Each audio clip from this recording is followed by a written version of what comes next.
Dobrý deň, milí priatelia, chcem vás srdečne uvítať a poprosím vás, tí, ktorí stojíte pri chodníku, prosím len sa posunte, aby sme tam nejako netrčali do cesty. A kto by mal záujem o takéto fešné odznačky, pripravili sme pre vás tú osvietenú stánku, takéto pekné označky za ľubovoľný príspevok. Ďakujem.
Vždy, keď počujem...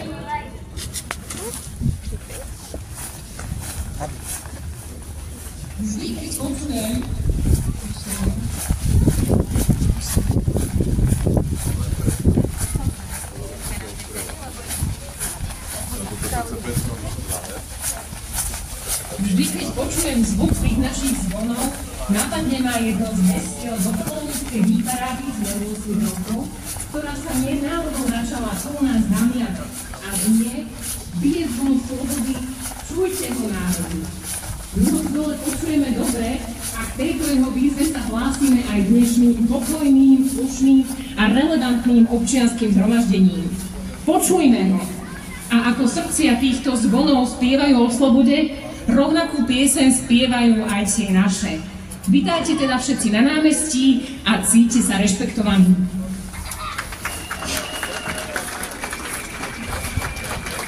Prosíme vás, aby protesty boli pokojné, slušné a bez vulgarizmov. Využite tieto minúty na stretnutie s rovnako zmýšľajúcimi slobodomyselnými ľuďmi, ktoré vám môžu pomôcť zvládnuť ťažké časy a s ktorými sa nebudete cítiť so svojimi hodnotami osamotení. Po forme rečníkov, ktorí sa nám dnes prihovoria, odmeňme ich spoločným potleskom za odvahu, ktorú prejavujú, keď sa s nami podelia o svoje myšlienky, príbehy a hodnoty. A aby sme pamätali aj na životné prostredie a čistotu okolia, odneste prosím so sebou všetko, čo ste si priniesli. A kto by mal záujem o odznaky, ktorý mám aj ja, nájdete ich v rozsvietenom domčeku, rovnako aj ako prvú pomoc v prípade nevoľnosti. Za organizovanie dnešného pokojného protestu a za spoluprácu ďakujem aj mestskej polícii a všetky vás poprosím aj z hľadiska bezpečnosti, aby ste teda nechodili na hlavnú cestu. Ďakujeme vám. A ešte, aby ste teda videli, budú nás aj snímať kamery a budú to aj fotografii, takže to aj ohľadom ochrany našich osobných údajov. Výzvy na pokoj a zmiernenie patria tuším k bontónu týchto dní. Nie je jedno, kto a prečo sa týmito veľkými slovami oháňa. Existuje totiž aj pokoj bez pravdy a zmiernenie bez spravodlivosti.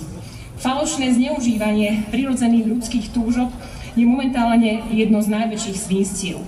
Pokoj chcú všetci, ale niektorí o ňom iba rečnia, natáčajú videá, píšu vyhlásenia a čudujú sa, prečo sú vlastne ľudia na námestiach.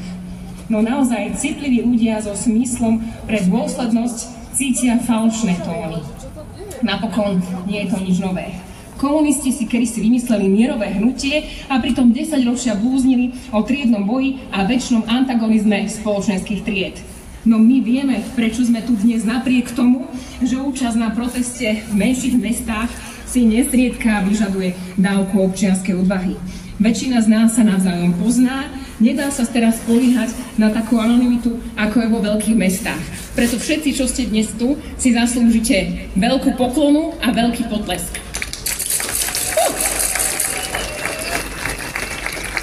Pretože vždy, keď idete s kožou na trh, idete mimo komfortnú zónu do nepohody.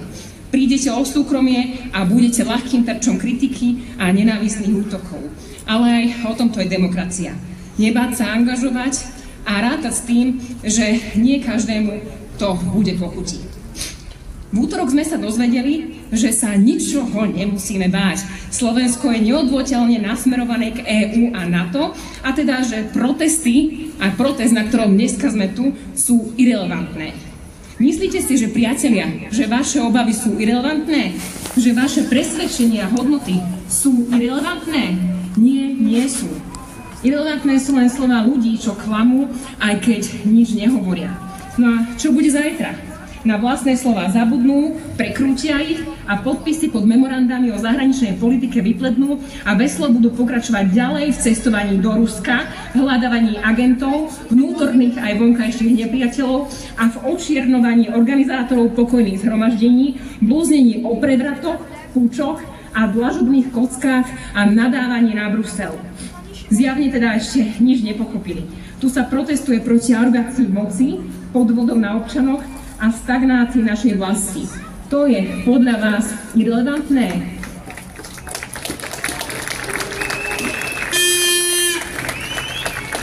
Nech sa opýtajú občanov, ktorí protestujú na námestiach. Nás všetkých nech sa pýtajú, čo si myslíme o spôsobe ich vládnutia. Protesty sú občianske, nie opozičné. Je to naše ústavné právo a my to budeme využívať vždy, keď to bude treba. Pretože, aby to heslo určite poznáme, my sme tu kde?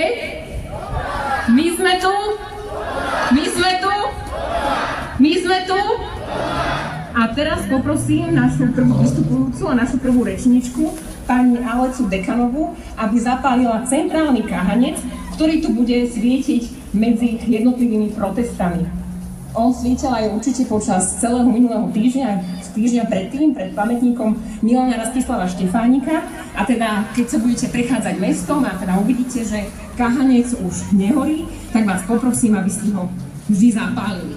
A ešte vás aj opäť chválim za krásne billboardy, ktoré ste priniesli. A stránka satirická Zomri určite vypísala takú nepísanú súťaž o najlepší billboard, a keďže my sme naozaj šikovní kopaničiari, tak jeden z našich billboardov sa na tejto stránke ocitol, tak budeme dúfať, že si ho opäť všimnú a opäť vyhráme túto nepísanú súťaž. Takže ďakujeme autorovi toho billboardu za propagáciu nášho protestu, propagáciu nášho mesta a nášho kraja. A teda už poprosím pani Alicu, áno, ďakujeme, aby nám teda zapálila kahanec.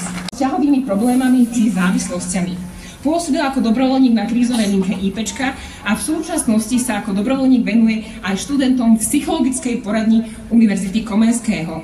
Narodil sa a žije na Miave. Priatelia, privítajme pani Avicu Dekanovú.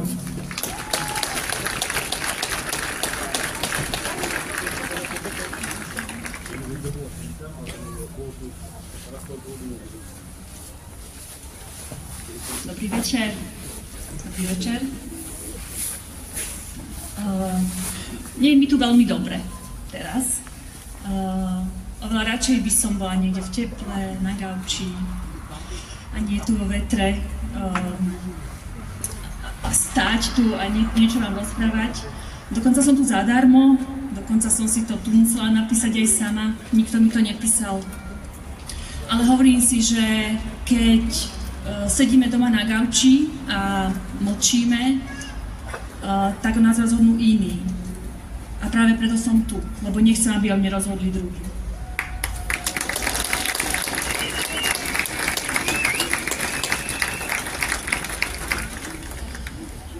Ako človek, ktorý každý deň pracuje s ľudskou psychikou, som vám chcela priniesť aj pohľad z tejto stránky. Keď pozerám na to, čo sa deje v spoločnosti, uvažujem nad psychologickým vývinom človeka. A teraz dám trochu možno nudnej takej psychologickej teórie. Totiž vo veľmi rannom veku vývinu človeka nastáva obdobie, kedy malé dieťa rozoznáva len dve polarity. Dobro a zlo. Svet je čierno-biely. Veci zvonka sú ohrozením a to dieťa sa teší, keď príde niekto veľký, múdry, silný, vyrieši problém. A pre to malé dieťa je to vlastne rodič. Po tomto vývinovom období prichádza iné obdobie. Je zrelšie, je zložitejšie a v psychológii ho nazývame depresívne. To bude naozaj depresívne a smutné, pretože ten malý človek zistí, že neexistuje oddelené dobro a oddelené zlo. Zistí, že je to všetko tak nejak dokopy. Zistí napríklad, že mama, tá láskavá, dobrá, je zároveň niekedy aj unavená, nahnevaná a neprítomná. Svet už nie je pre to dieťa len čierno-biely, ale je rôzny, je komplexný. Niekedy sa ale stane, že dieťa tým prvým obdobím neprejde hladko. Niečo sa stane v rodine, mama je nejak neprítomná alebo preťažená. Skrátka príde niečo, čo spôsobí, že dieťa ostane zaseknuté, emocionálne zaseknuté v tom prvom období a neposunie sa emocionálne ďalej. Keď z neho vyrastie dospelý človek, tak ostane mu ten čierno-biely pohľad na svet. V takom zmysle, že ak nie si priateľ, tak si nepriateľ. Je to pre ňo svet plný obavy z vonkajšieho ohrozenia. A zároveň je to čakanie na niekoho mocného, kto príde, identifikuje ohrozenie, vyrieši to a všetko zachráni. Myšlienky o mocnom nejakom vodcovi sú pre takýchto ľudí veľmi atraktívne. A tiež veľmi atraktívne sú myšlienky na nejakého vonkajšieho nepriateľa. Takže takto nám vyrastie vlastne emocionálne nedokáže sa úplne prehúpnúť do takého zrelšieho vnímania sveta. A ja som tu, pretože verím, že väčšina z nás, ktorí tu sme prešli úspešne do toho depresívneho obdobia, čo vlastne znamená, že nám môže byť ľúto, že svet nie je dokonalý, že nie je čierno-biely, ale je farebný. Prijímame, že inštitúcie, že zoskupenia ľudí nie sú ideálne a tiež, že nepríde nikto, kto to spraví za nás a zachráni to tu. Naopak, verím, že my ako jednotlivci sme zodpovední za to, ako bude vyzerať náš život a ako budeme fungovať ako spoločnosť.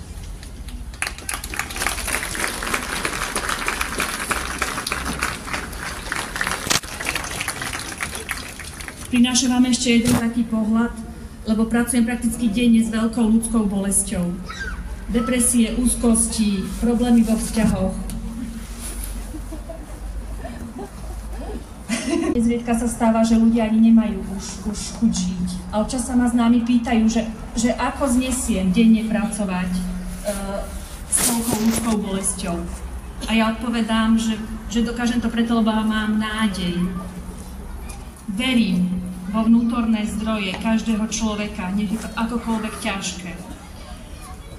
A podobne to vnímam aj v spoločnosti. Mnohým je nám teraz zle, máme strach, hnev, uvažujeme, či ostať alebo odísť. A predsa verím vo vnútorné zdroje našej spoločnosti. Tými zdrojmi je každý jednotlivec, každý jeden z nás. A každý, koho tu dneska vidím, je pre mňa zdrojom na nádej.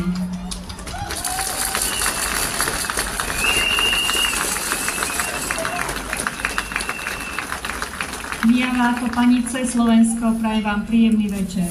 Ďakujem. Za posledné 2 týždne sa nám tu toho dosť udialo, budeme si postupne sumarizovať mnohé významné kroky našej vlády, ale vrátila by som sa k dňu 27. januáru. Vtedy sme si pripomenuli smutné výročie, a to 80 rokov od oslobodenia koncentračného tábora Osvienčim. Memento toho, čo môže spôsobiť po moci bažiaca ľudská zloba. Hitler na svoje ovládnutie propagandou potreboval pár rokov. V súčasnej vyspelej technologickej dobe by mu na to stačilo hazda pár mesiacov. Preto si treba dôsledne vybrať informácie alebo vybrať zdroje, z ktorých informácií čerpáme. Teda menej známy faktom je aj to, že Sovieti po oslobodení zriadili v Osvienčime svoj vlastný tábor. V januári 1945 sa po oslobodení časť tábora dostala pod správu Sovietov. NKVD systematicky likvidovala politických nepriateľov. Mala právo vykonať rozsudky bez súdu. Do jej správy spadali aj ruské tábory, menej alebo teda viacej známe zlé gulagy. V táboroch skončili nielen nacisti, ale aj Poliaci, vojnoví veteráni a každý, koho režim považoval za hrozbu. Síce teda Sovieti nepoužívali plynové komory, ale aj tak v sovietskom tábore zomrelo viac ako 1000 väzňov. Židovské obyvateľstvo žilo aj v našom meste. Počas druhej svetovej vojny boli deportované z nášho mesta až 400 židovských obyvateľov, ktorých životy vyhasili v koncentračných táboroch. Pamiatkou na nich je jednak židovský cintorín aj s pamätníkom a jednak pamätná tabuľa na 60. rokoch asanovanú synagógu, ktorá je umiestnená na trhovisku na mieste, kde synagóga stála. Súčasní naši vládni predstavitelia sa zamýšľali nad tým, prečo Rusko nebolo pozvané na oslavy oslobodenia tohto tábora. Pretože Rusko je vojnový agresor, linčuje svojich obyvateľov a ľudia, ktorí nesúhlasia s názorom iným, ako má vládna strana, sú kruto zatváraní do väzenia. Možno, že v Moskve majú 52 syrokrému alebo super toaletný papier, ale žiaľ, obyvateľstvo je tu chudobné a mnohokrát nemá ten toaletný papier s prepáčením ani kde použiť. Preto neverme informáciám, ktorým nám naši vládni politici podsúvajú. A teda, keď sa naspäť vrátim k tomuto smutnému 80. výročiu oslobodenia tábora, keď budete sa prechádzať po meste, tak zastavte sa aj pri tomto pamätníku a spomeňte si na naše obyvateľstvo, ktoré bolo odvlečené a prípadne zapálte aj sviečku. Ja by som teraz ešte poprosila na javisko moju kamarátku, spoluorganizátorku protestu, Moniku Porubčanovú, aby nám prečítala jeden list, lebo všetci máme rovnaký názor, všetci vieme, prečo tu sme a niektorí sú možno, že viac ostýchaví a boja sa vystúpiť verejne a tak nám pristal v schránke jeden list od jednej našej spoluobyvateľky a Monika by vám ho teraz chcela v jej mene prečítať.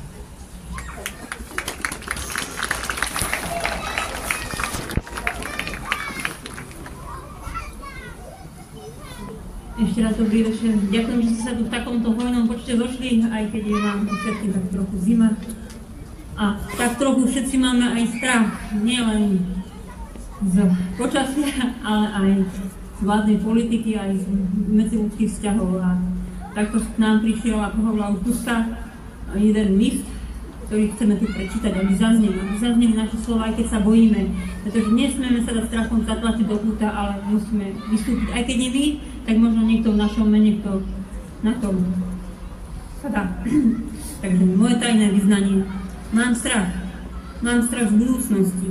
Kam smeruje naša krajina, naše ľudstvo. V tomto ale nie som sama. Tento strach tu máme všetci prítomní, preto sme vlastne tu. Mám strach z hlúposti ľudí, z ich nekonečnej nenásytnosti, zo sebectva, nevzdelanosti a následnej arogancie vládnuť. Ale ja mám aj ďalšie, svoje strachy. Bojím sa, že sa mi nevrátia deti na Slovensko. Bojím sa, že keď budem mať problém, či už zdravotný alebo iný, nedovolám sa pomoci. Bojím sa, že keď budem stará, nebude sa mať kto o mňa postarať. Bojím sa, že aj príroda sa nakoniec úplne zblázni. Bojím sa už aj niektorých svojich blízkych, o ktorých som si myslela, že ich roky dobre poznám. Ale nie. Čím ďalej, tým viac mám strach nahlas povedať svoj názor, bez toho, aby na mňa uštívači nezareagovali, slovne nezaútočili. Nikoho nepresviečam o svojich názoroch, nikomu ich nevnúcujem, nič nekomentujem. Mám taký sokratovský pocit. Viem, že nič neviem, preto zatiaľ len počúvam. Učím sa, vediem dialog sama so sebou a vôbec nie som odvážna povaha. Asi som už aj alibista. Ani tu nemám odvahu vystúpiť. Dnes má totiž každý pocit, že sa všetci môžu ku všetkému vyjadrovať, navzájom nevhodne osočovať, urážať. A toto ja teda nezvládam. Ale aspoň sama pred sebou som víťazom v tom, že tu stojím medzi vami. Čítate môj list? Sledujem, ako prítomní počúvajú, slušne vyjadrujú svoje pocity. Pozorujem, s akou odvahou tu ľudia vystupujú a akú neuveriteľnú zvládajú povedať nahlas myšlienky aj za takých, ako som ja. Ďakujem vám.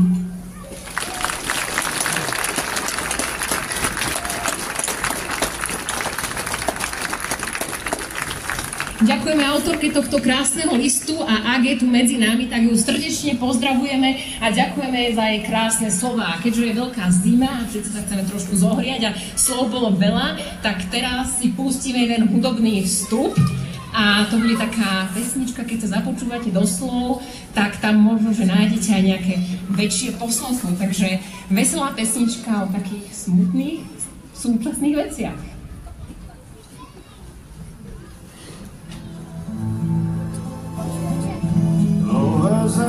Väzni žijú, čakajú na amnestiu a ja čakám na slobode, kedy bude slušnosť more, čakám ako raden súdy. K výzvam na zmenu sa pridáva čoraz viac stavovských združení a skupín občanov. Psychológom, psychiatrom sa pridali učitelia, lekári, zdravotníci, pracovníci v oblasti sociálnych služieb, významné kresťanské osobnosti a aj osobnosti spoločenského a politického života. Prví ale začali protestovať umelci a ľudia pracujúci v erbových kultúrnych inštitúciách a iných oblastiach kultúrneho a kreatívneho priemyslu, ktorým ich ministerstvo ovládla arogancia, pomstychtivosť, papalášizmus, rodinkárstvo, netransparentnosť a nekonečná nekompetentnosť. Fuj!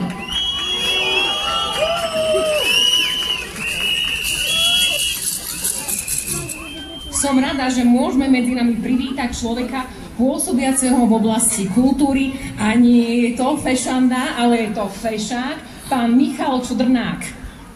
Michal sa narodil na Mijave.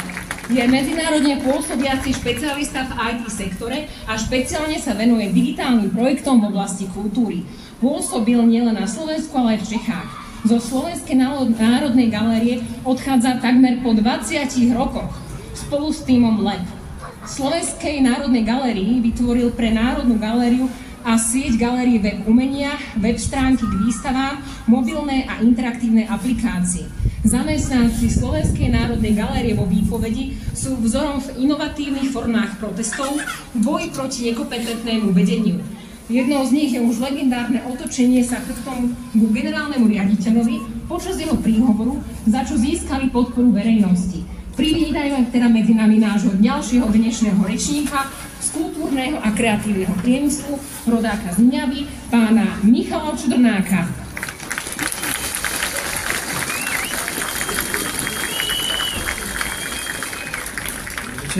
Ďakujem za pozvanie, tak ako povedala moderátorka, tak ja pochádzam odtiaľto a z miesta nad nami na vrčku, kde vidno na celé Kopanice úplne krásne až po branč a z opačnej strany na Javorinu, tak si tu už nežijem, ale vždy keď sa vrátim, tak viem, že to asi teda je z tých najlepších miest na svete. Ale to som vám sa neprišiel povedať, lebo to všetci viete. Prišiel som povedať o tom, ako to funguje v jednej z inštitúcií, ktorú sa rozhodlo Ministerstvo kultúry zničiť alebo pretvoriť na svoj obraz, teda Slovenskej národnej galérii. Pracujem tam, ako bolo povedané, už takmer 20 rokov a to, čo teraz zažívame, teda je nič, s čím som sa nestretol nielen v tejto inštitúcii, ale aj v ničom inom v mojom živote zatiaľ. A to, čo fungovalo v galérii a to, čo urobilo takou jedinečnou, napríklad v podobe tej novej budovy, ktorú máme v Bratislave a možno ste nikdy v Slovenskej národnej galérii neboli, ale určite poznáte ľudí ako Ludovít Fula, teda jedného z najvýznamnejších maliarov slovenských, alebo Martin Benka. Ak ich poznáte, tak vedzte, že to sú teda umelci, ktorých diela sú uložené v depozitároch Slovenskej národnej galérie, ktorá tak stráži to najlepšie, čo vlastne u nás máme, to je to umenie a kultúra. Toto vznikalo už viac ako tých 20 rokov, čo som tam, samozrejme, to je dlhá kontinuita ľudí, ktorí pracujú naozaj nie pre peniaze, ale pretože tú prácu milujú. Bolo to aj vďaka slobodnému prostrediu, vďaka ktorému sme my mohli fungovať v našom oddelení digitálnych služieb a jedným z tých našich výsledkov práce je sprístupňovanie zdigitalizovaných diel umenia nielen na Slovensku, ale aj vo svete. Denne si stránku web umenia pozrie viac ako 1500 ľudí a nie sú to len Slováci, sú to aj ľudia z celého sveta, ktorým tak dávame k dispozícii to, čo tu vzniklo za posledných 100 a viac rokov. Takisto to je nielen v Bratislave, je to aj Strážky, to je kaštiel pod Tatrami, ktorý patrí pod správu Slovenskej národnej galérie, takisto to je zámok vo Zvolene, čiže to nie je inštitúcia, ktorá sídli v Bratislave, to je naozaj sieť inštitúcií po celom Slovensku. Takisto ako je sieťou inštitúcií celá rada regionálnych galérií od Záhorskej galérie v Senici až po východoslovenskú galériu v Košiciach. A toto sú inštitúcie, ktoré v tých regiónoch plnia nenahraditeľnú funkciu a ktoré tiež sú napojené na Slovenskú národnú galériu už len tým, že im poskytujeme spomínanú digitalizáciu alebo im vypožičovame diela a oni takisto veľmi pozorne sledujú tú situáciu, aká sa deje v Slovenskej národnej galérii. Toto všetko teda zrejme po tom dlhom čase je vo veľkom ohrození, pretože spolu so mnou a s mojimi kolegami v našom oddelení podali výpovede veľká časť zamestnancov z marketingového oddelenia, z oddelenia galerijnej pedagogiky. To znova, ak ste nikdy o tom nepočuli, tak to je úplne v poriadku, ale vedzte, že to sú ľudia, ktorí sa starajú o to, aby sa nevidiaci rôzne iné väčšinou zanedbávané skupiny ľudí mohli dostať k umeniu. Áno, aj nevidiaci môžu zažiť umenie, takisto ako sú to iné marginalizované skupiny, ktorým sa kolegovia v tomto oddelení venujú. Títo všetci odchádzajú na konci marca. Ak sa nestane zázrak, tak to bude minulosťou. A ďakujeme, áno, ďakujeme ministerke kultúry Martine Šimkovičovej. Ďakujem.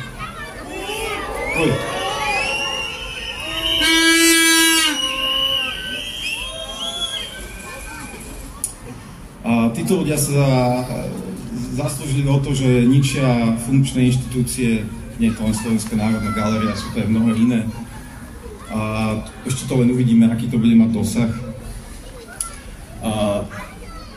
To, čo hovorím, to je veľmi dlhodobo budovaná infraštruktúra postavená na vzťahoch, na dôvere medzi ľuďmi, ktorí naozaj milujú svoju prácu, kultúru.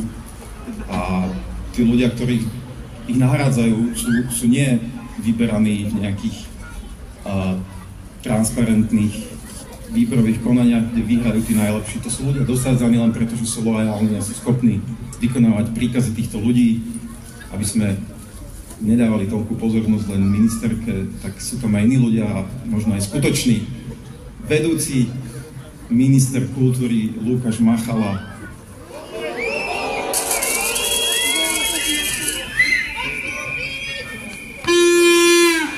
ktorý sa už veľmi, bohužiaľ, úspešne snaží od augusta, kedy bola odvolaná riaditeľka Alexandra Kusa, ktorá vlastne vďaka svojej práci spolu s týmom ďalších ľudí sa zaslúžila o túto novú budovu, ktorá mala slúžiť celému Slovensku alebo aj zahraničným turistom, ktorí prišli do Bratislavy a chceli vidieť naše umenie. Odvolali ju a odvtedy máme už 3. generálneho riaditeľa. Žiadny z nich nebol vybraný v konkurze, bol naozaj dosadený ako poverný. Prvý odišiel 50 dňov, volal sa Anton Bittner, momentálne generálny riaditeľ Slovenského národného múzea, ktorý, ak ste nepočuli o jeho činoch, tak sa nečudujem, lebo ani ja, ale jedine, čo si pamätám, je, že odvoláva ľudí, ktorí sú v rámci siete Slovenského národného múzea a tí z tých šikovných vetľarí je dlhodobo budované múzeum, ktoré má naozaj veľmi kvalitný program a ľudí, ktorí sa to snažia dlhodobo budovať. A vedúci boli odvolaní, samozrejme dosadení našimi ľuďmi. A teraz máme teda už 3. a tento riaditeľ sa volá Jaroslav Níňaj a znova tým, čím sa stal slávnym, je, že je vyšetrovaný za dotačný podvod samotným ministerstvom kultúry. A takisto mu vôbec nevadí, že ako štatutár takéto inštitúcie je zároveň konateľom firiem, čo je vyslovene rozpor zákonom. Že títo ľudia majú byť tí, ktorí nám ukážu to, ako je kultúra slovenská, žiadna iná. Teda, síce sa im nepodarilo nič vôbec dokázať, ale dokázali veľmi dobre zničiť to, čo vlastne deklaruje Ministerstvo kultúry, že chce robiť, že chce propagovať, podporovať slovenskú národnú kultúru. Tak aby ste si vedeli predstaviť o tom, ako tá kultúra a tá podpora vyzerá, tak vám poviem 2 príklady. Jeden z nich je zrušená výstava Červené zlato, ktorá sa mala konať už o mesiac v Slovenskej národnej galérii, ale bola zrušená, pretože partner múzeum v Nemecku nedôveruje v Slovenskej národnej galérii.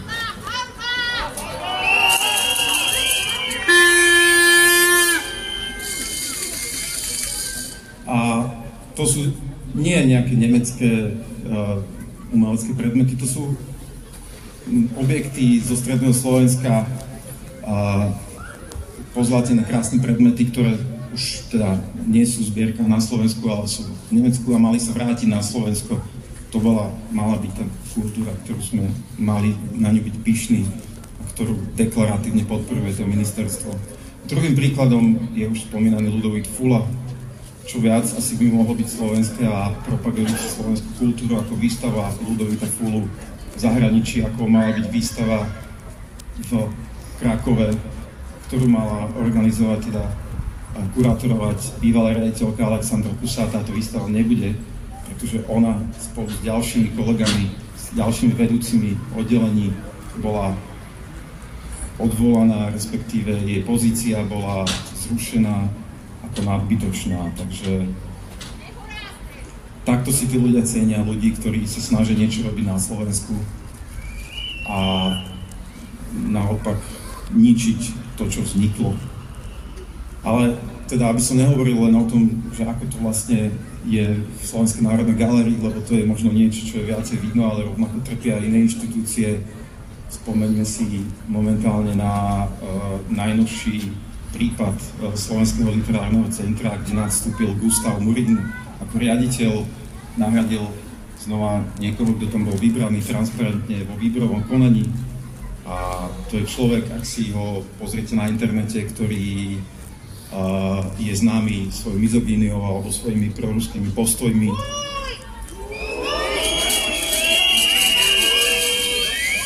A takisto ako títo naši traja riaditeľia riadi inštitúciu e-mailami, nariadeniami. U nás títo traja spomínaní riaditeľia nedokážu len nič iné, iba spraviť organizačnú zmenu za 6 mesiacov, odkedy bola odvolaná bývalá riaditeľka, aby sa mohli zbaviť nepohodlných ľudí. A vo výsledku teraz vo výpovediach sú aj vedúce vysunutých pracovísk, ktoré som spomínal, vo Zvolenie, Strážke, Ružomberku, v Pezinku. A teda bude tým trpieť nie len teda jedna inštitúcia, ale aj mnohé, lebo samozrejme, že dosadení ľudia nebudú na konkurzu vybraní na základe nejakých odborných kritérií. Takže kto už teraz by sa chcel hlásiť na tieto pozície po tom, čo videli všetko, čo sa dialo a potom, ako vidíme, že je spravovaná slovenská kultúra. Čo sa týka iných inštitúcií, ako sú múzea, knižnice, archívy, tak tie tiež nie sú v bezpečí, lebo celá táto sieť kultúrnych organizácií do veľkej miery stojí na Fonde na podporu kultúry, ktorá bola vlastne organizácia, ktorá bola vlastne utvorená už za jedný z prvých Ficových vlád ministrom kultúry Marekom Maďaričom a napriek tomu, že čím táto strana je dnes, to bolo veľmi dobré a tá podpora fungovala veľmi dobre a je teraz do veľkej miery narušená znova dosádzaním ľudí, ktorí majú podporovať tú ich správnu kultúru, ľudí, ktorých poznajú a nie primárne tých organizácií, ktoré si to zaslúžia, pretože dlho pracujú a dokázali svojou prácou, že tie dotácie, ktoré získajú, sú naozaj efektívne využité.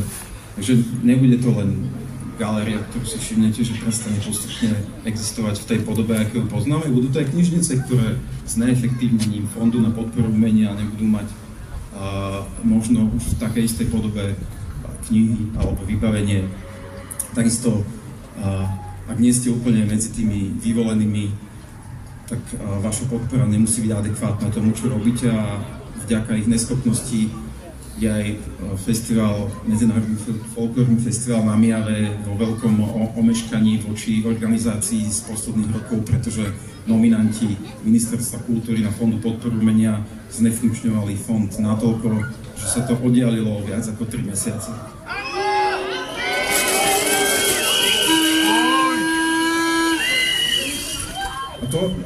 To, čo je ale najdôležitejšie, je naozaj tá dôvera medzi tými ľuďmi, ktorá je týmto úplne narušená. Mladí ľudia strácajú motiváciu pracovať v tejto oblasti a to nebude mať následok len teraz, to bude dlhodobý následok, kedy budeme vidieť odliv ľudí a už len to obdobie, ktoré vyčinejú, je naozaj dlhé. Nie je to ani len kultúra, ktorú som spomínal, sú to aj vzťahy medzi ľuďmi a tá je asi najviac poškodená toxicitou, ktorú púšťajú do médií predstavitelia vlády. A preto som chcel aj na záver motivovať, aby sme si my tú našu kultúru aj tak, ako tu znie na tomto verejnom proteste znie, uchovali, aby sme sa nesklzli do toho, ako je otrávená studňa medzi ľuďmi v komunikácii a vytrvali napriek tej dobe, ktorá naozaj nie je dobrá a asi ani dlhú dobu oveľa lepšia nebude. Ďakujem.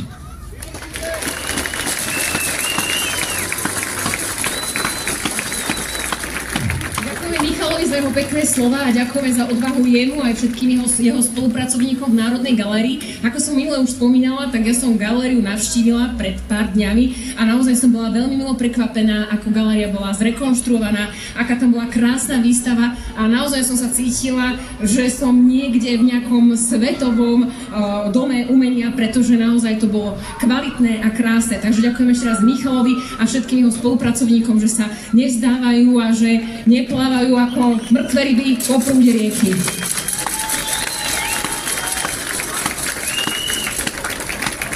A teraz by som zavolala môjho ďalšieho kamaráta a spolupracovníka, pána Ladislava Gálu mladšieho. Ten je predstaviteľom mladých podnikateľov, ktorí pôsobia na Mijave. Jeho spoločnosť poskytuje služby v oblasti grafiky nielen na Slovensku, ale aktívne rozvíja projekty na jednotnom európskom a žiadnom inom trhu. Laco, poď medzi nás!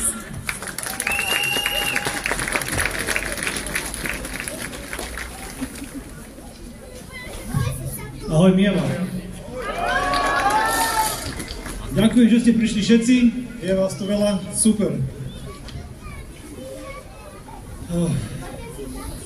Tak prišla mi taká úloha, aby som vám odovzdal list od krajanov a pozdrav, ktorý napísali Slováci žijúci v zahraničí naprieč celým svetom. Rád vám ho prečítam. Ale na úvod by som rád povedal zopár aj vlastných slov a vyjadril svoj názor a dôvody, prečo sme sa rozhodli vás tu nejak zavolať. Hovoria nám, že vás platíme, ale ani nás, ani vás.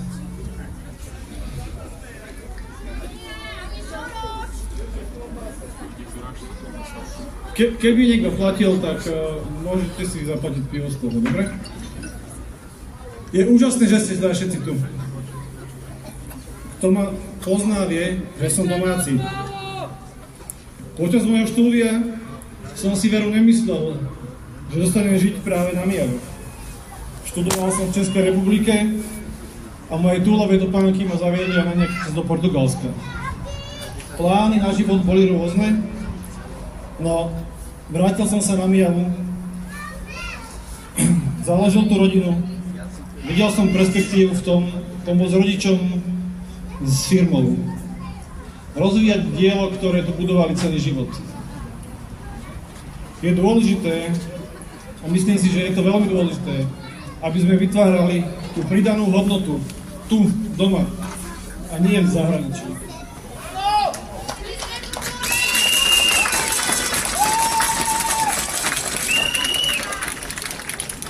Nie je to iba o peniazoch. Je to aj o ľuďoch. O tom ľudskom kapitále, ktorý to zostane a neodíde preč. Je to o vedomostiach. Tie neodídu preč, tie sa dedia a odovzdávajú sa z generácií, ktoré pracujú v spoločnostiach z pokolenia na pokolenie. Bez tohoto, keď si to neuvedomíme a nebudeme tak konať, nebude to dobre. Každý z vás, kto v zahraničí bol, niekto tam zostal, niekto sa vrátil, niekomu tam zostali kamaráti, alebo aj celá rodina. A nie je to jedno, jak sa žije, doma či v zahraničí. Množstvo z tých ľudí, ktorí žijú v zahraničí, by sa rado vrátilo, ale už veľké množstvo sa ich v živote nevráti. A tú hodnotu už tu nevytvoria. Tá sa nevráti. Za chvíľku sa dostanem k listu, no ešte by som chcel niečo povedať. Všetko, čo tu máme, keď sa pozriete na okolo seba, je tu vďaka slobode. Táto sloboda sem prišla postupne s našim členstvom Európskej únii.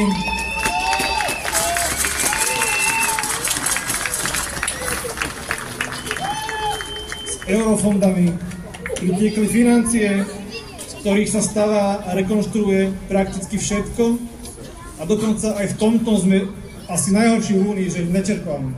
Chápete to? Ja nie.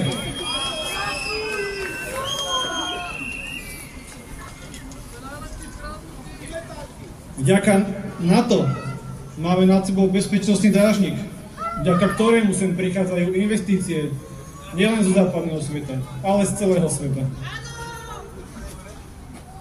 A keď sa pozriem do radov súčasnej koalície, je mi z toho vážne ťažko. Je to banda diletantov a neschopných klamárov.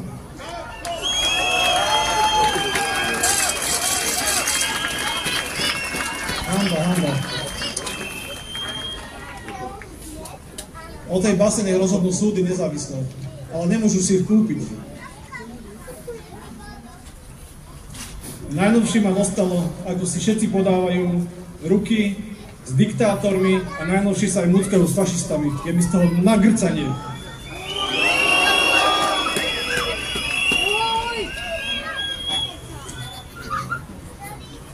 Dostaneme sa k tomu listu. Rád vám prečítam. My, Slovenky a Slováci, žijúci v zahraničí, stojíme pevne pri vás. Slovensko je stále našou materskou krajinou. Zo zahraničia sledujeme, ako sa naša krajina ocitá na križovatke medzi doterajším západným demokratickým smerovaním a orientáciou na 4 svetové strany autoritatívnych režimov.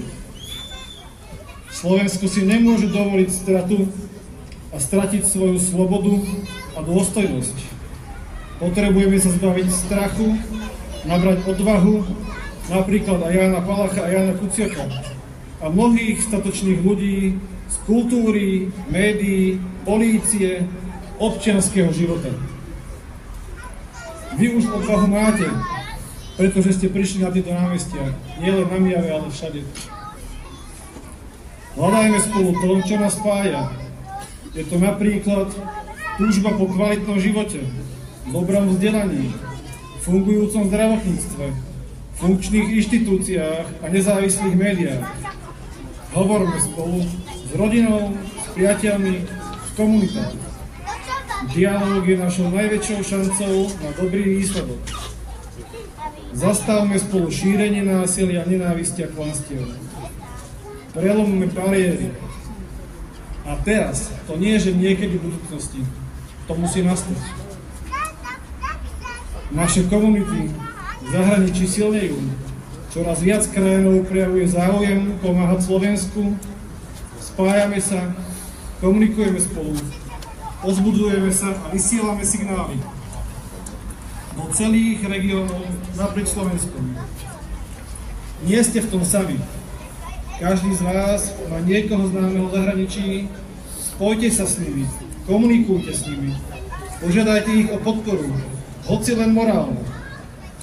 V situácii, keď sa za hranicami Slovenska dejú zverstvá, sú zabíjane a znásilňované, unášané ženy, muži aj deti, už nie je čo stratiť. Aktívne a spoločné zapojenie už nie je iba otázkou ochrany demokracie, ale je to otázkou ochrany života a smrti. Akákoľvek obeť, ktorú za tieto hodnoty teraz položíme, bude zanedbateľná proti tej hodnote, ktorú napríklad pokladajú Ukrajinci. Nezabúdajme, že len spoločnými silami sa dokážeme správne rozhodnúť, ako z križovatky pokračovať ďalej. Potrebujeme jednotu, slušnosť, optimizmus, ale aj odvahu a silu. Každý deň je šanca posunúť Slovensko k lepšiemu. Stojíme za hodnotami slobody a demokracie, ktoré spájajú a budujú našu budúcnosť. Budúcnosť Slovenska závisí od toho, čo urobíme dnes. My, Slováci a Slovenky, žijúci v zahraničí, vám sľubujeme, že urobíme všetko preto, aby Slovensko na mape Európy znova získalo svoj kredit.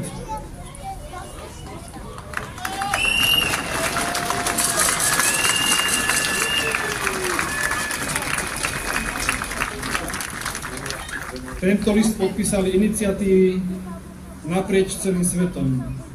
Kaviárne od Prahy cez Amsterdam a Kodan. Je ich fakt vážne veľa. Buďme radi, že máme Slovákov, ktorí sa hrdo vracajú k svojej domovine, ktorí myslia na nás, ktorí sme tu zostali, ktorí chceme niečo s týmto robiť. Buďme na nich pyšní. Ďakujem.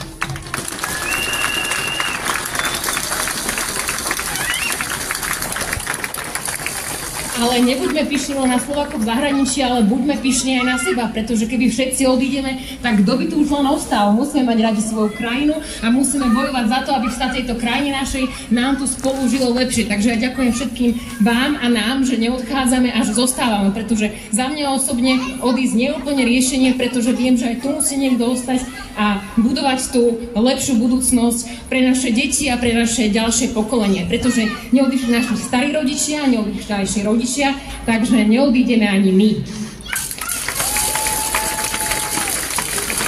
A keď tu hovoríme o tých všetkých návratoch, odchodoch a príchodoch zo zahraničia, tak v posledných týždňoch a dňoch naša vláda zase nesklamala.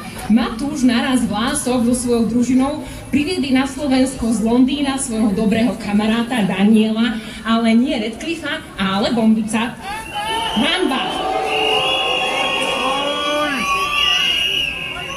Keby teda príde aspoň ten Redcliffe, slávim to Harry Potter so svojím hopšupráškom, cesta by nebola určite taká drahá ako luxusný let vládnym špeciálom z daní obyčajných muklov. Fuj! A keď teda nie je vylúčené, že na palube vládneho špeciálu sa možno nejaký hopšup prášok aj podával. Slávny to Daniel Bombic je obvinený z trestných činov extrémizmu, podnecovania národnostnej, rasovej a etnickej nenávisti. Hláseniu sa k neonacizmu. Ako správny kamoš súčasnej garnitúry bude stíhaný na slobode. A aby toho humoru nebolo málo, tak fuj. A aby toho humoru nebolo málo, tak včera sa ešte na večernej teatri spolu s Káčom a Gašparnom vo večernom kabarete zamorili priestor obhajobou neofašistickej republiky, kde im robili kšovy v komparze fašista Bombic a rasista Róža. Milí priatelia, boja sa. Nič ich neodradí viac ako to, že ste tu. Že ste tu na námestí a idete proti ním svojim pokojným a milým protestom. No a keď sme už pri tom Harry Potterovi, tak Dumbledore vo filme povedal: je dôležité bojovať. Znovu bojovať a vydržať v boji. Pretože jedine tak môžeme udržať zlo v bezpečnej vzdialenosti. Priatelia, ďakujem za to ešte raz, že ste tu. Lebo my sme tu doma!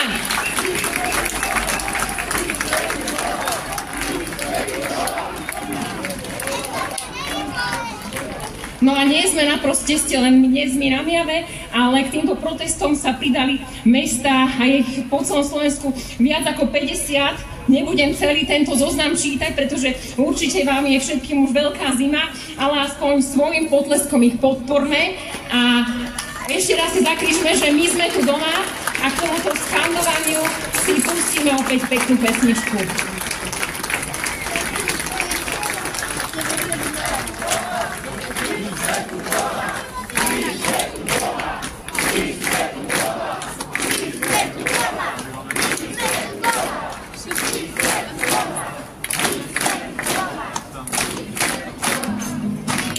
Bratříčku, nevzlikej, to nejsou bubáci, vždyť už si velikej, to jsou jen vojáci. Přijeli v hranatých, železných maringotkách. Se slzou na víčku hledíme na sebe, pojď se mnou, bratříčku, bojím se o tebe. Na cestách klikatých, bratříčku polobokách. Prší a venku se setmělo, tato noc nebude krátká. Beránka vlku se zachtělo, bratříčku, začal si vrátka. Bratříčku, nevzlikej, neplýtvej slzami, na dávky kulky a šetři silami. Nesmíš mi vyčítat, jestliže ne... Taká smutno pekná pesnička. Už sme tu mali nejaké filmové vstupy, takže pri filmoch ostaneme. Možno, že poznáte film Táto krajina nie je pre starých. Ja mám skôr však obavy, že u nás sa už príliš dlho hrá tento film, na ktorý už nikto nechodí a volá sa Táto krajina nie je pre mladých. Toľko školských reforiem, ktoré už boli ohlásené, máme zapadnuté v ministerských zásuvkách, že si na všetky ani nespomíname. No realizovať sa nezačala poriadne ani jedna. V oblasti vzdelávania stagnujeme, pravidelne klesáme, doslova sa prepadávame vo všetkých relevantných rebríčkoch v rámci Európskej únie. Ale na koho netreba zabudnúť, a ten, koho netreba menovať, by študentov najradšej vychovával fackami a miesto diskusie a rešpektu sa vysmieval ich výzoru a posielal ich odtiaľto kade ľahšie. Krajina bez mladých nemá budúcnosť. Kto iný si zaslúži rešpekt, pozitívnu motiváciu a podmienky pre svoj osobný rast, Zámerné ničenie medzigeneračnej solidarity nikam nevedie a my ho odmietame. Nás zaujíma, v akej krajine by chceli žiť naše deti a naše vnúčatá. Preto som veľmi rada, že medzi nami môžeme privítať mladého, nebojacného študenta Jakuba Chvaštulu, ktorý má 18 rokov a je študentom Mijavského gymnázia a je tohtoročným maturantom. Keď sme sa spolu rozprávali, tak Matúš mi povedal, že on by asi chcel študovať do susednej Českej republiky a jeho dôvody vám teda povie. Hlavným Matúšovým záujmom je sledovanie politiky. Veľmi často o nej premýšľa a diskutuje s inými ľuďmi. Je hrdým Slovákom a Brezovanom. Ako hovorí Brezová pod Bradom a Mohyla, píčia sa nad ňou, my každý deň pripomíname odkaz Milana Rastislava Štefánika, ale aj mnohých iných významných osobností našej histórie. V budúcnosti by sa veľmi rád podielal na zlepšení krajiny a spoločnosti. Vítam medzi nami Matúša.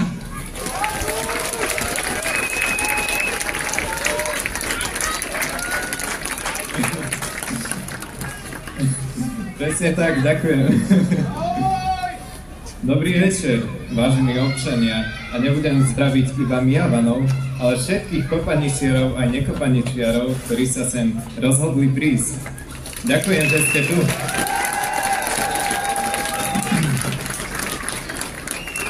V roku 1939 sa pred mohylou Milana Rastislava Štefánika objavila tabula s nápisom "Kto si rúcal to, čo Štefánik budoval, nevkroč sem, lebo miesto toto pre každého verného Slováka sveté." Umiestnili ju tam 4 košarišťania, deň pred avizovanou návštevou Vojtecha Tuku. Nebol to však jediný moment v histórii, kedy sa ľudia v našom kraji postavili na správnu stranu.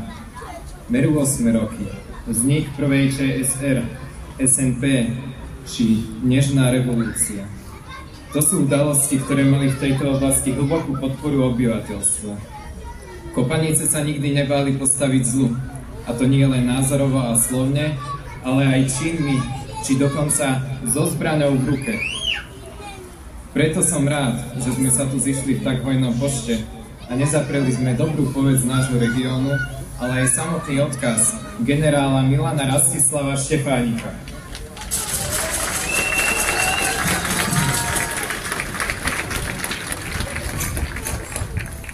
Dnes tu stojím preto, aby som sa s vami podelil o pohľad nás študentov, teda mladej generácie, na súčasnú situáciu, ale aj o moje názory a výzvy adresované priamo vám.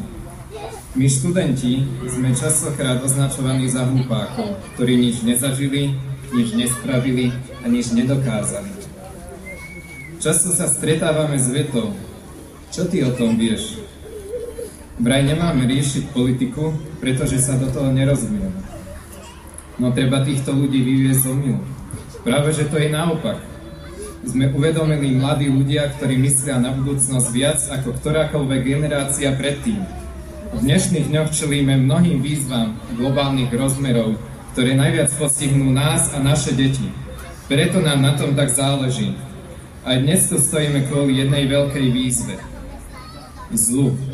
Zlu, ktoré ovládlo riadenie nášho štátu.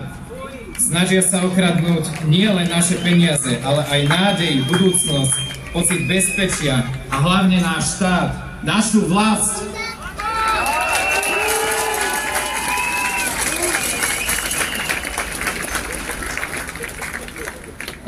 Ako som už spomenul, najviac nám ide o budúcnosť. No táto vláda nám ju nezaručuje a pravdepodobne ani nikdy nezaručí. Chceme mať funkčné a moderné školstvo, zdravotníctvo, nezávislé inštitúcie či vyspelú ekonomiku. Chceme zdravú spoločnosť, v ktorej sa budeme cítiť dobre a v bezpečí. Chceme politiku, za ktorú sa nebudeme musieť hanbiť, ale ktorá bude slušná, plná porozumenia, správnych rozhodnutí a empatie voči požiadavkám občanov.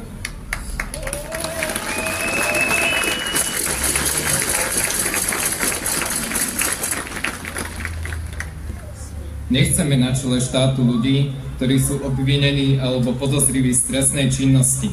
Nechceme tých, ktorí ničia inštitúcie, demokraciu a berú nám slobodu. Nechceme tých, ktorí nerobia nič pre občanov, ale iba pre svoje vlastné záujmy a záujmy svojich kamarátov. Chceme iba žiť v normálne, fungujúcej, slobodnej krajine.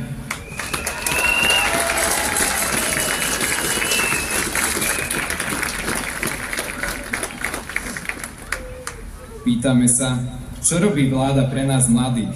Ako podporuje rodiny? Ako podporuje študentov? No, relevantnej odpovede sa dočkáme len veľmi ťažko. Preto sa pýtam najdôležitejšiu otázku.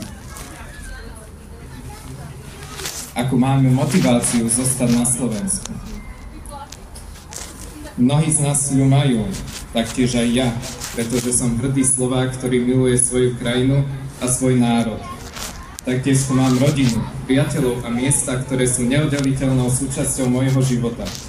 Chcem sa pokúsiť prispieť k lepšiemu životu na našom malebnom Slovensku. Beriem to ako svoje poslanie. Chcem tu zostať, no ak nebudem mať aspoň trochu nádeje v budúcnosť, budem musieť odísť.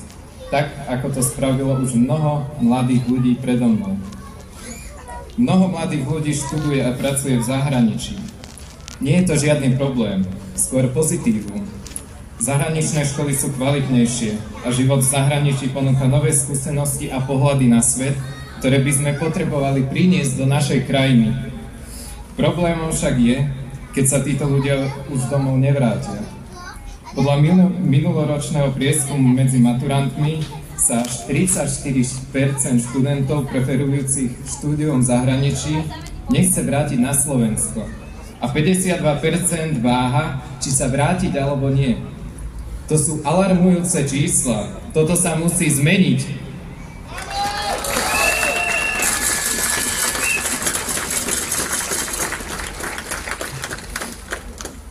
Čo by sa však meniť nemalo, je naša zahraničná politická orientácia, ktorá je jedným zo základov nášho úspechu, nášho prežitia.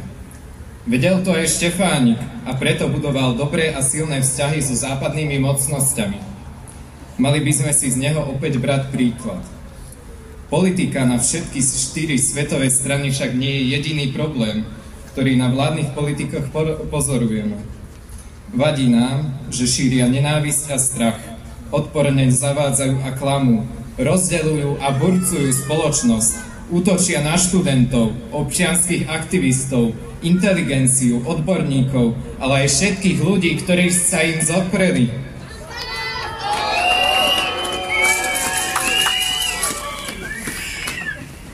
Najhoršie však je, že pošliapávajú pravdu. Kvôli nim pravda stratila svoju hodnotu. Preto nás vyzývam, vážení občania, aby sme sa držali výroku Milana Rastislava Štefánika. Pravde veriť, pravdu žiť a pravdu brániť.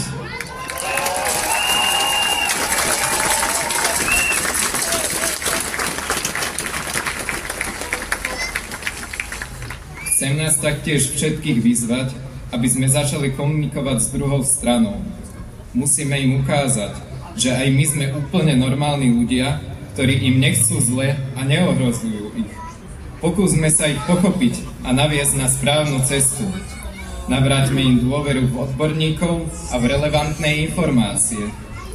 A samozrejme, ukážme im všetky klamstvá, ktoré im narozprávali mnohí politici. Otvorme im oči. Toto je našou úlohou, našim poslaním.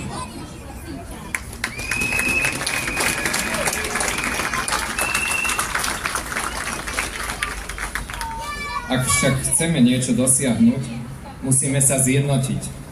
Zabudneme na všetky sváry a rozdiely medzi opozičnými stranami a spojme sa. Čím viac nás bude, tým bude aj väčšia šanca, že nás vláda začne počúvať. No taktiež sa nesmieme rýchlo vzdať. Gruzínci protestujú každý jeden deň už viac ako 2 mesiace. Srbi taktiež protestujú každý deň a pokračujú aj napriek tomu, že dosiahli odstúpenie vlastného premiéra. Vytrvalosť je cesta k zdarnému koncu. Spomeňme si na našich predkov, ktorí nejedenkrát viedli boj za slobodu.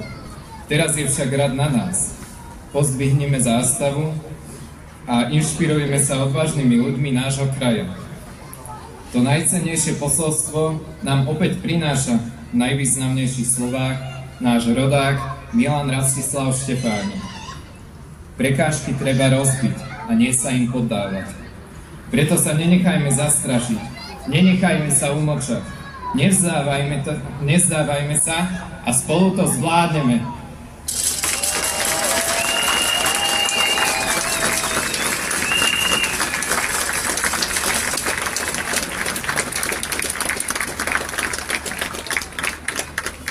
Ďakujem Jakubovi, mňa ten Matúš naraz vlastok úplne akože nejak vyviedol z miery, tak som hneď Jakuba premenovala. Takže ešte raz ďakujeme Jakubovi za jeho odvahu a za to, že vystúpil.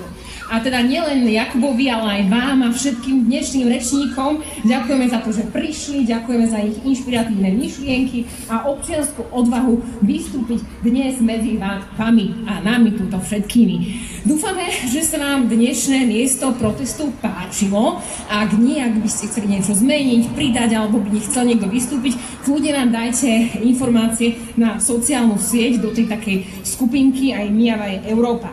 Nám sa totiž stretnutie s vami pred pamätníčkom Milana Rastislava Štefánika pred 2 týždňami páčilo veľmi, ale museli sme uznať, že vaša bezpečnosť je prvoradá a na toto miesto sa nás zmestí viac a je to samozrejme bezpečnejšie, nakoľko autá sú od nás trošku ďalej. A o to teda ide. Dať nám všetkým možnosť prejaviť svoj postoj. A teda dúfame, že v duchu inšpiratívnej detskej hry Málo nás, poty sused medzi nás, zobriete o 2 týždne so sebou ešte viac priateľov, kolegov a už 21.2. nám už ani toto námestie nebude stačiť. No a teda od organizátorov mám pre vás ešte jednu dôležitú informáciu, aby sme nadviazali na počiatočný zámer a tiež vrátili svetlo, toto svetlo po mojej pravici, tam, kam podľa názoru patrí. Po skončení protestu sa vyberieme k pamätníku Milana Rastislava Štefánika, aby sme si jeho položením uctili významného rodáka nášho regiónu, ktorý vždy vyjadril aj nepopulárny názor kultivovaným spôsobom. Naše spoločné stretnutie pri ňom nie je politickým, ale občianskym stretnutím a preto nie je dehonestáciou tohto miesta, ale naopak jeho uctením. Je to totiž miesto verejné, zakúpené a udržiavané z našich daní a daní našich predkov. Ide o neorganizovanú, dobrovoľnú časť zhromaždenia a preto je len na vás, či pôjdete s nami, alebo pôjdete na šálku dobrého čaju domov. Už sa naozaj blížime k záveru a preto by som chcela poďakovať všetkým organizátorom, dobrovoľníkom, rečníkom, všetkým bezpečnostným zložkám, ktorí tu dávali pozor na pokojný priebeh protestu, ktorý bol vďaka Bohu pokojný, tak ako minulý týždeň. Takže ďakujem všetkým, teda čo som už povedala, hlavne ďakujem vám, že ste prišli, že ste zo sebou donesli krásne transparenty. Ja čo tu poznám, tak vidím, Kopačiar pozná reprodukčnú sústavu, nepotrebuje preto meniť ústavu. Vítajte transparent. Máme krásne ďalší, ľuďom vyššie dane, sebe zlaté vane. To keby chcete ísť náhodou do Vietnamu a Paríž, Brusel, Miava, je tá správna zostava. A tam ten bielý, počkajte, tam nedovidím, že tam držíte na tej červenej metle, zakričte to.